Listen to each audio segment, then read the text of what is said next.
Are you also not over Kayla Nicole absolutely clearing Taylor Swift with her Halloween costume? Because I'm not either. Welcome back to my channel. Long time no see if you're not new to my channel. If you're new to my channel, my name is Nicole. I'm a stay-at-home mom to, I always say 2 toddlers, but now my daughter's 4. So I guess just 2 young kids. I have been on a postpartum fitness journey since June of last year, June 2024. I had my kids 20 months apart, and within the time of not being pregnant, there wasn't really that much time. I did get back to working out, but not in a way that was conducive to my goals. I have lost over 40 pounds so far. You know what? Let's walk and talk. I have lost over 40 pounds. I've done it in a really sustainable way. I've made I said I was gonna walk and talk, and I'm sitting here doing nothing. I made the decision this time when I decided to lose weight that I didn't care how long it took me. I wanted to lose weight in a very sustainable way rather than, I feel like the common calories that women drop their calories to are like 1,200 calories, and the weight will come off quick. If you're eating 1,200 calories, the weight will come off quick. But as soon as you go back to eating like a normal person, because unless you're like under 5 feet, 100 pounds or something, that's just not a sustainable amount to eat, especially if you're active on top of that. As soon as you go back to eating like a normal person, the weight just comes right back on. I have gone through processes. Why did I say it like that? Through processes of losing weight before, never this significant amount, because as I said, I did have 2 kids, and I actually didn't gain that much weight when I was pregnant. I always gain more weight when I'm breastfeeding. Anyway, let me stop chatting your ear off and get to what the point of this video is. I'm gonna show you everything I'm eating today. Today is one of my quote unquote higher days. I am in my great lock-in era right now, which I started on October 13th. The great lock-in is pretty much the same thing as winter arc, and just about really like locking in the last few months of the year and really going towards your goals, rather than most of the time I feel like once fall hits, you're like, screw the goals, it's time to do whatever. And I did this last year and I really enjoyed it. I think I started last year a little bit later, like mid-November, and I ended up losing I think like 8 pounds or so. This year I started, as I said, October 13th. My birthday was October 5th, and then we went on vacation, and then it was my daughter's birthday, so I was just kind of doing whatever. Are you gonna follow me? Oh my goodness, this camera just follows me wherever I go. I knew I just was gonna kind of be doing whatever, which is fine. I think it's okay to give yourself those breaks even when you're on a fitness journey, but I also knew that I wanted to make sure that I wasn't just being like, screw it, and losing all the work I pretty much put in prior to that. You know how to follow me all the way over here even. Since October 13th, and today is the 5th, I have lost right under 7 pounds. Whenever I post this video, which I think will be Sunday, I'll put like the updated amount that I've lost. Let me pop this in the microwave. Some of that is just water weight. As I said, I was doing whatever for the first 2 weeks of October, so my weight was ended up going higher than my last lowest weigh in. So I'd say probably like 3 to 4 pounds of that is just water weight, and then the rest of it is actual like fat that I lost. Anytime like you go from doing whatever to kind of like tightening things up, you will lose a pretty significant amount of weight, like just like that, and then the weight loss will slow. Anyway, I'm making my breakfast right now, my post-workout meal. I already had this morning, I had my little Built Bar as my pre-workout meal, and then I also had my pre-workout, which I use Pro Mix. I'm gonna be for real, it doesn't taste the best. It doesn't taste horrible. I've definitely had pre-workouts that taste better, but I do enjoy the ingredients. And then now I'm making my post-workout, my breakfast. I'm making some cream of rice. I add a little bit of stevia. The way I make the cream of rice, the bowl's hot, is I add a little bit of water at a time, because it makes it a much, oh my gosh, the way I just almost ran into this because I left it open. It makes the texture so much better if you do it this way, that it almost like feels like a little cake. So here's my cream of rice and all of my toppings. This is just raspberries, obviously. This is an Element chocolate packet, and I just use a little bit, bless you, to flavor the cream of rice. If you do the whole pack, warning, it will be very salty. This is just protein powder mixed with water. The bodybuilder girlies call it a whey drip. You just have to add a little bit of water at a time to get this texture. If you add too much water, you will not get this texture. So go a little at a time. You can always add more. You can't take away. This is Pro Mix. Unfortunately, Koya coded Nick to save 20%. They don't have a strawberry flavor. Every time they're taking suggestions, I say make a strawberry flavor. That's why I use Pro Mix. Honey on top, and then lastly, I'm gonna do peanut butter.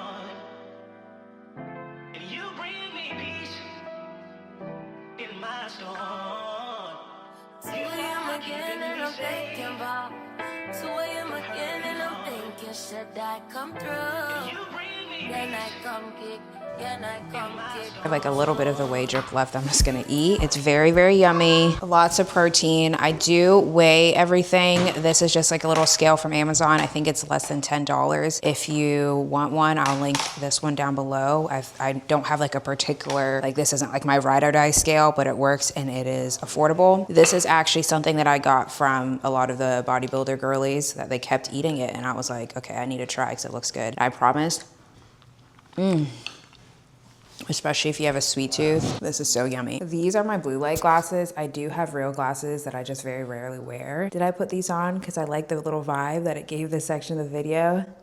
Yeah, I want to have a little sit down chat with you to go over my great lock-in goals. Have my laptop next to me just so I don't miss anything. And actually let me pull up my phone because that's where I wrote down my actual goals. So I have the great lock-in from October 13th to December 31st, so up until the new year. My first goal is to lose 15 pounds. That's a little bit faster. I mean, that's actually not crazy. Like normally I wouldn't push it that much. The reason I did 15 pounds was because I knew 3 to 4 pounds would come off pretty quickly because like I said this morning, my weight had gone up a bit just from like my birthday, my daughter's birthday, being on vacation. If it wasn't for that, I probably would have stayed closer to around 10 pounds, lose 2 inches off my waist. I think it's important to have, especially if you are weight training, not only actual weight loss goals, but inches off your body, because a lot of the times, depending on where you are in your fitness journey, your weight might stay the same or might even go up, even though you've actually lost fat. So I like to do both because ideally, and that's my next goal, maintain my glutes at 41 inches. Ideally, I would maintain my butt, my hamstrings. I want my hamstrings to grow, but at least maintain my quads, all of my muscle for the most part, with my waist shrinking, which is a very good indicator that I'm actually losing fat and not muscle. Another good indicator that you're losing fat and not muscle is if your lifts are staying the same or even increasing. My glutes were about 42 inches, maybe 6-7 months ago. And just as I continue to lose weight, my glutes got smaller. A lot of your butt, especially as a woman, and depending on how you hold your fat, is on your glutes. So that happened, but I'm really hoping to maintain them at 41. And then my last goal was actually just a strength goal. I really wanna have my bench PR be 160 pounds. I haven't tested my PR, I think actually since last November, because I'm too shy to ask someone that I don't know in the gym for help. So I just wait until my husband comes to the gym with me. And the last time he was able to come with me, I think I got 155, and that was like a really shaky one. I know I'm stronger now because I'll work with, this past Monday was my bench day, and I worked with 140 pounds, and my first set I got 5 reps. So I feel like I should be able to get 160 for 1 rep, but I really want to add in a strength goal in there because I have, let me see how long I've been chatting your ear off. Okay, not too bad. I would just be lying in your face to say that like I'm not working out to look a certain way, because I do have aesthetic goals. But before aesthetics, especially weightlifting, mostly for my mental health and then also just for my overall health, I want to be able to run around after my kids. I want to be able to, if they decide to have kids when they're older, I want to be able to run around and be agile as a grandparent. I have my coffee here. Oh, I didn't film this because I was actually filming it for a TikTok, so maybe I'll insert in the side, but it's a little like honey cinnamon collagen latte. And look at that foam, even though it's plant-based milk. Wow, maybe I shouldn't have done that because I'm gonna have like a milk mustache. But yeah, I wanna be able to feel good in my body. I wanna be able to move well. If you don't use it, you're gonna lose it, especially for women. There's just so many studies showing that. I think it's once we hit age 30, just if you're not weight training, our muscle mass naturally starts to decline, and it just gets harder and harder as we age. And muscle is so, I feel like now things are changing, but especially back in the day when people thought of muscle, they're like, oh, like men with love. I know when my friend introduced me to lifting when I was 19, 20, and I think it was my sophomore, junior year of college, the first thing I said to him was like, I don't want to look like a man. I don't want to get too big, which is funny because like here I am trying to get more muscle now. But yeah, I feel like now things are changing and have been for a bit, but I think when someone hears muscle, they immediately think, oh, guys, rather than women. Muscle is actually more important for women to maintain as we age than for men, because our muscle and our bone density really will just deteriorate without strength training. Anyway, other than the goals, I also daily track certain things. So I track my sleep, I track my water, I aim to drink 1 gallon a day, I track if I'm hitting my macros. I track if I'm getting my workouts, my cardio, and then my steps, which I'm aiming for 11K steps a day. I was aiming for 10K steps before I started this, so that was a little bit of a boost for me. I like to do charts like this because it's something that works for my mind. Like going in here, I mean, I can actually update this for today and filling in a little thing saying I hit my workout. If I don't have like a workout or a cardio day, because I don't work out every day or do cardio every day, I just put it black because it means that I didn't do it, but I wasn't supposed to do it. And then I haven't hit my steps yet, but it's only 11 a.m. and I'm pretty sure I'll hit them today. My kids are having their snack time and watching a show, so my daughter's laughing. She's watching Bluey, which she's in a Bluey phase right now. Doing something like this just helps me see, like I can look at it and be like, okay, like she's been slaying the water. I haven't missed a day of the water. The sleep, we see we're slacking. I'm doing best in the sleep. Macro is pretty good too. I think one of the days was Halloween, which is fair. I thought I was gonna be able to resist the candy. I couldn't resist the candy, and it's okay, it's fine. And then I actually still woke up the next day lighter, so that was surprising to me. And then I can't remember why the other day I didn't have my macros. I think I spoke about this a little bit this morning, but right now I'm doing, it's not carb cycling, but just like a little bit more. So I have basically 5 days where I have a certain amount of macros and calories to hit, and then I have 2 days a week right now where I bump up. My overall deficit for the week is around 5,000 to 6,000 calories of a deficit, but instead of doing every day, what's 6,000 divided by 7? So instead of doing every single day 850 calorie deficit, and that's through food and movement, I prefer to have the days where my deficit is more so around like 900 to 1,000 calories, and then I have 2 days a week where my calories go up. Deficit is like more so around like 500 or so. Those aren't exact, like don't start calculating things and be like, she's off, because I'm not giving you exact things. I'm just trying to speak quickly. I would recommend this for 2 reasons, for 3, fine, for 3. First one, I think this helps, at least for me, because instead of feeling like, you will feel a little bit hungry when you're in a deficit. You shouldn't be crazy hungry, but you're gonna feel a little hungry. And instead of feeling like so hungry every single day, I have my days where I'm hungry, and then I know in a couple days or 1 day or 2 days, I have that day where I'm gonna get a little boost. The second reason is I am now more so towards like the end of my weight loss goals, not like the very end. I still wanna lose about 10 to 20 pounds. I don't know exactly because it just depends on what my body looks like. So I'm not quite there yet, but I am reaching the end versus when I first started, I had a lot of weight to lose. This just wasn't necessary because my overall calories were not that, like, they're still not crazy low, but they really weren't low then. And then thirdly, what was the third reason?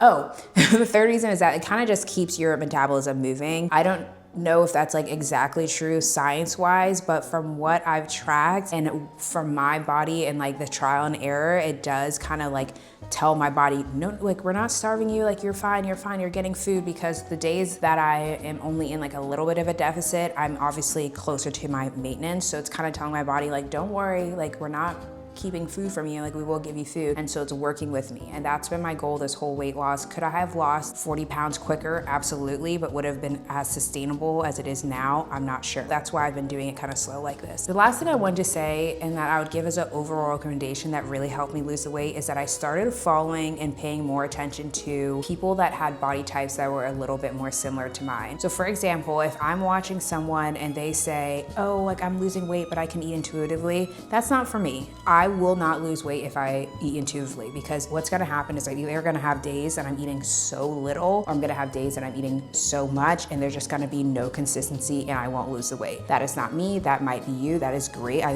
really love that for you, but it's not me. I also won't really take a dieting advice from someone that maybe they're like, they have more of an ectomorph body type where they are naturally quite thin and it's really hard for them to gain weight. That is not me. I'm more so, I wouldn't say fully endomorph. I'm more like an endomorph mesomorph. It is easier for me to put on weight, but I can also put on, I wouldn't say easily, but probably easier than some people put on muscle. So I can like a combo of both of those, but I'm certainly not an ectomorph, never have been, never will be. And so I won't take advice from people that are like that, which I think is fine. If I took their advice, I probably wouldn't reach my goals. I was watching this one person's video and they're like reviewing someone else's full day of eating, which I do find people that's their whole content, just like reviewing other people's content. I do find that a little bit weird. The woman like started her video off and she was like, this is what I eat as someone who eats whatever they want. And he cut it and he was like, I think it's so funny when people say this, because if I ate whatever I want, like for breakfast, I'm having a cinnamon roll, lunch, I'm having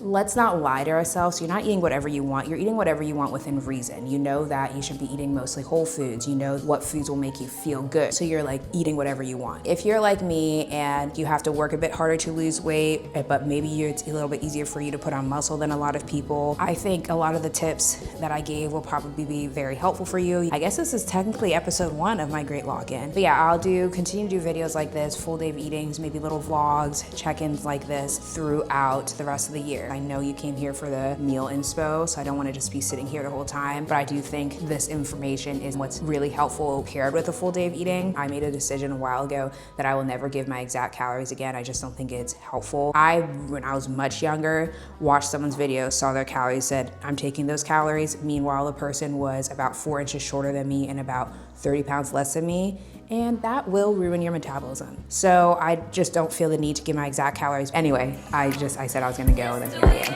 And I'm stuck up thinking about the last time you were behind me. I'm in the mirror, I can see everything you will be sure. I can see everything looking at me like you love me. No, you don't love me. I never care long as I come first. You for more time, I reverse. You rewind, do it again. Stuck in time, do it again. I never say it's gonna see me, but come and see me, but you don't ever come to me, yeah. You don't ever come, why you never come? Will you ever come? Come and see me, but come and see me, but why you never come to me? Why you never come to me? Why you never come to me? No. Doesn't make sense now. This little bug has been harassing me all afternoon. I'm on the couch, it's there. Now it's here. I'm making dinner right now. I just recorded for like 2 minutes and realized I wasn't recording. I'm making a chicken parmesan casserole from allnutritious.com. I'm hoping this mic allows you to actually hear me because my kids and my husband are being very loud. But I am going to take this recipe. One, I'm having it because it says serves 8 people and we only have 4 people, 2 of which are toddlers. Well, 2 of which are young kids, though my kids do have a very healthy appetite. The changes I'm gonna make to make this a little bit higher protein is, one, I'm going to use, my son opened this after we bought it, so I have to hold it like this, but it's the Goodles pasta, which is just like a higher protein pasta. They just add chickpeas, yellow peas. It does actually have some hidden veggies in there too. And instead of, most pasta has about like, I want to say 3 to 4 grams of protein per serving just because of the durum wheat flour. But this one per serving has 8 grams. So I'm going to do that instead. And then I'm also going to, instead of using the full amount of mozzarella, I'm gonna do half the amount of mozzarella. If this was just for me, I would do fat-free, but because my kids are eating this too, I'm not gonna do that. And then I'm just gonna do half the amount cottage cheese. So that's gonna lower the fat a little bit because I'm using a low-fat cottage cheese because that's what I buy. It's gonna make it higher protein, a little lower fat. The recipe calls for panko on top. I might skip that or do like heavily less because it really is not gonna change the flavor that much. It's just gonna add a little bit of crunch, but because it's going in the oven, there should already be some crunch. So we'll see. Talking about we a lot, or you speak French now. Giving me the sign, so I gotta take a hint now. I hit you up like, do you wanna hang right now? On the east side, and you know I'm with the gang right now. You say, do I own a watch? Do I know what time it is right now? Yeah. It's after 2 a.m. and that's asking a lot of you right now. All she talking about is come and see me for once. Come and see me for once. You don't ever come to me. You don't ever come to me. This is what the pasta ended up looking like. I have yet to actually eat it, but I'll put a little caption if I like it or not. It does take a while. This took up to about an hour. I will have probably, well not probably, I am, because I always have some kind of sweet treat at the end of the night. And I think tonight it's gonna be peanut butter and jelly rice cake, because I got this jam from the pumpkin patch on Sunday. And I really like peanut butter and jelly, so on a rice cake is nice and crunchy. I'm gonna go ahead and end the video here because I know I'm not gonna want to talk later after I take a shower and the babies are sleeping and everything. I hope this full day of eating was helpful. One little tip, final tip I'll give, especially for my ladies that might live, or I shouldn't say ladies, anyone that might live with a partner that maybe likes more treats and stuff like that, a tip that has really helped me is that if I was not craving it myself, I should not eat it. You might think, oh, that's a little bit toxic, blah, blah, blah. I don't think it is. I think it's just being reasonable. For example, we have croissants on top of the fridge. Before I started my fitness journey, I probably would have just had one. Could I fit one in my macros? Absolutely. But I wasn't craving one yesterday or today, so I'm not gonna eat it just because it's there. If I eat everything, I learned, because it quite literally happened. If I eat everything that my husband eats, I will put on weight because he just has a different body than me. And I feel like that's something a lot of women run into with their partners. I'm gonna end the video here. Thank you so much for watching. I hope it was helpful, and I hope you're hanging out with me. Bye. You don't ever come to me.